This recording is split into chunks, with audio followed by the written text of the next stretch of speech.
गोव्यात सकाळ झाली आणि मी फक्त व्हिडिओ काढत होतो. तेवढ्यात अशीच आणि सोय लिहून गुड मॉर्निंग म्हणून गेला. नंतर आम्ही निघालो गोव्याच्या बीचवर. ज्या बीचवर आम्ही जातोय त्या बीचचं नाव आहे बागा बीच. बीचवर एंट्री मारतात समुद्रातली रीती आम्ही सर्वांनी पाहिली. आता पळून चाललेला आहे, आपण बघू शकता या ब्लॉकमध्ये. निळ्या शर्टमध्ये आमचे बंधू पत्रकार गणेश दादा धुंदळे, पिवळ्या शर्टमध्ये राजमार्गाचे CEO अक्षय सर चिंचोले, समवेत फोटोग्राफर रवी सर वानखेडे. गोव्याच्या या किनाऱ्यावर आम्ही पहाटे पोहोचलो. ज्या ठिकाणी दशक्रिया करताना कावळ्याचा घास शिवल्याशिवाय कुठलाही क्रियाक्रम पूर्ण होत नाही, त्या प्रकारचे कावळे गोव्यामध्ये आपल्याला या ठिकाणी पाहायला. हा पहा समुद्र लाटांनी उसळतो आहे.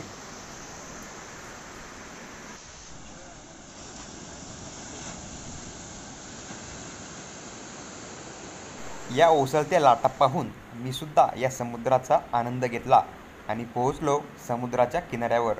पाणी मस्त पायाभोवती येत होतं.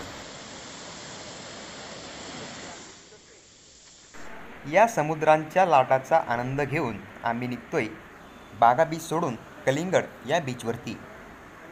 आमच्यासोबत किशोरदादा, आमचे बंधू गणेश भाऊ धुंदळे, राजमार्गाचे सर्व सदस्य. किशोर भाऊंच्या हातात आम्ही हात टाकला आणि ते म्हणाले, चल भाऊ जाऊया आपण समुद्रात. या किनाऱ्यावर चपला काढून आम्ही आनंद घेण्यासाठी जातोय समुद्रामध्ये. सोबत किशोर भाऊ आणि प्रतीक आम्ही जातोय. किशोर भाऊंनी आणि आम्ही सर्वांनी आनंद घेतला या समुद्राचा. अतिशय मस्त आणि मस्तच वाटलं राव. आता बघा हा आमचा ऋषी कसा मस्त आनंद घेतोय समुद्राचा. आणि तो बघा गाणं पण म्हणतोय काहीतरी. काय म्हणतोय बघा बरं एकदा. जवा पीन पोपट हा लागला मिठू मिठू बोलायला. या समुद्राचा आनंद घेत पोहता पोहता थकल्यानंतर मी पडलो या समुद्राच्या किनाऱ्यावर. आणि तेवढ्यात मागून पाण्याची लाट आली आणि कानात माझ्या रेती गेली.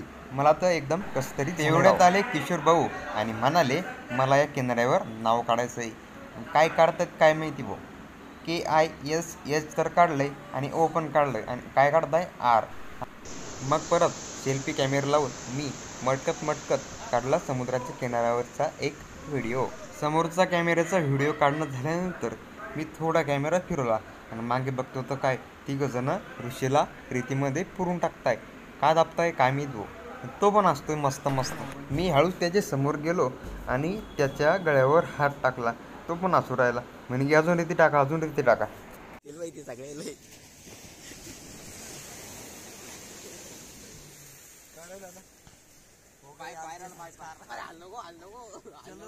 त्याला पूर्ण रेतीत पुरल्यानंतर तो म्हणे भाऊ लय गरमी व्हायला लागली, चला पटकन पाण्यात मला टाकून द्या. आणि मग काय ठिकाणी पकडलं आणि जोऱ्यात दिला फेकून पाण्यात. आणि मग तसंच तो पळी लागला आणि पाण्यात त्याने कुदी मारली आणि पळला पाण्यात. मग म्हटलं चला आपण पण येऊ थोडंफार कॅमेऱ्यात. समोरचा कॅमेरा चालू केला आणि त्यात मी तुम्हाला समुद्र दाखवतोय. मग ऋषा आणि अक्षय भाऊ पोहत आहेत.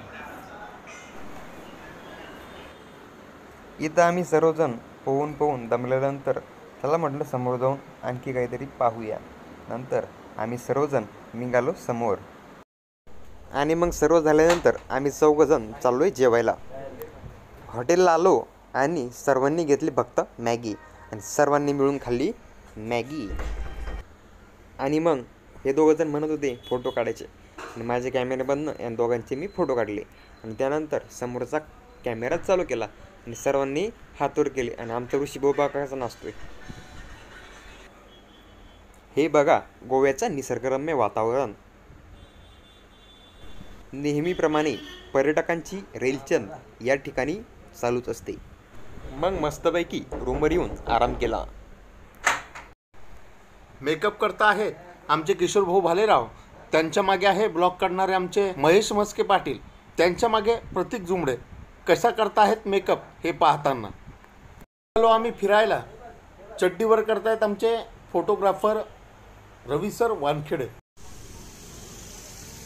लाल मातीपासून बनलेली बीट आपण गोवा राज्यामध्ये पाहू शकता. आपल्या इकडे वीडभट्टी आहे, ही लाल मातीपासून बनलेली बीट. अशा प्रकारे कंस्ट्रक्शन्स आणि अशा प्रकारे हे लोक या ठिकाणी कामं करताना आपल्याला दिसतात. मग आम्ही गेलो गोवा येथील मार्केटमध्ये ज्या ठिकाणी विविध पर्यटक या ठिकाणी वस्तू खरेदी करत होते, आम्हीसुद्धा केल्या. आपण बघू शकताय कशा पद्धतीच्या वस्तू या ठिकाणी आहेत. माझ्यासोबत आहे महेश मस्के पाटील. या ठिकाणी छत्रे फुलावून तो छत्रपती महाराजांची मूर्ती सुद्धा आणि एकदम कोरीव अशा प्रकारे सुंदर अशा आकर्षक मूर्त्या या ठिकाणी आपल्याला पाहायला मिळत आहेत. व्यवसाय कसा करावा हे शिकण्यासाठी या लोकांचा अभ्यास आपल्या महाराष्ट्रीयन लोकांनी करावा ही विनंती. आपलं महाराष्ट्र राज्य आहे. आम्ही पर्यटन स्थळाला भेट देण्याकरता या ठिकाणी आलेलो आहोत. गोवा हे शहर एक पर्यटन स्थळ नव्हे तर एक उत्कृष्ट बाजारपेठ पण आपल्याला दिसते. खवय्यांची जी हेलचेल या ठिकाणी आपण पाहू शकताय. अशा प्रकारच्या हॉटेल, त्याचप्रमाणे या ठिकाणी उत्कृष्ट दर्जाचं जेवण सुद्धा या ठिकाणी मिळू शकतं. आपण बघू शकताय रेलचेल, मेहनत कशी करावी या माणसांकडून शिका. ज्या मायमाऊलीला मानलं जातं या प्रकारची ही गाय आपल्याला या ठिकाणी आपण पाहू शकता. अत्यंत सोजवळ स्वभावाची ही मायमाऊली आपल्या समोर आपण पाहू शकता. आपण म्हणतो गोरक्षा करावी, हिंदू धर्माचं पालन करावं. याच हिंदू धर्माचं पालन गोवा राज्य करतं. त्याने आज अनुभवलेलं आपण बघू शकता. मग आमचे बंधू गणेश भाऊ धुंदळे यांनी पाणीपुरीचा आस्वाद घेतला. पर्यटकांचा आनंद पाहता मी सुद्धा 2 बोटं दाखवून त्यांच्यासोबत जरा झिंगाट डान्स केला. गोव्यामधल्या या केंद्रशासित राज्यामध्ये पर्यटनाचं वैशिष्ट्य मानलं जातं ते म्हणजे पाण्याची लाट येणारी उसळी. आणि आम्ही चाललो आहोत आता बागा. महिन्यानुसार फुलणारा पारिजात हा महाराष्ट्रामध्ये नव्हे तर संपूर्ण देशामध्ये ओळखला जातो. गुलाबाची फुलं जशी आहेत त्याचप्रमाणे या पारिजातकाला सुद्धा महत्व आहे. त्याचं झाड आम्हाला गोव्या या शहरामधील एका घराच्या दिशेने दिसलं. आम्ही ते बघितलं, आनंद वाटला. विदेशी पर्यटक या गोवा शहरामध्ये येतात, जो केंद्रशासित प्रदेश आहे. त्यांनासुद्धा भेटलो, आनंद वाटला आणि पुन्हा निघालो पुढच्या बीचवरती. आणि अशा पद्धतीनं कष्टाळूपणा जो शिकावा या लोकांकडून आपण पाहू शकताय. आमची एक भगिनी, वयस्कर आमचे एक काका या ठिकाणी संध्याकाळचं निसर्गरम्य वातावरण हे गोव्यातलं पर्यटकांसाठी खास असतं. आपण पाहता आहात त्या ठिकाणी बीचवर अनेक पर्यटन क्षेत्राकरता येणारे खवय्ये या ठिकाणी आनंद घेत आहेत.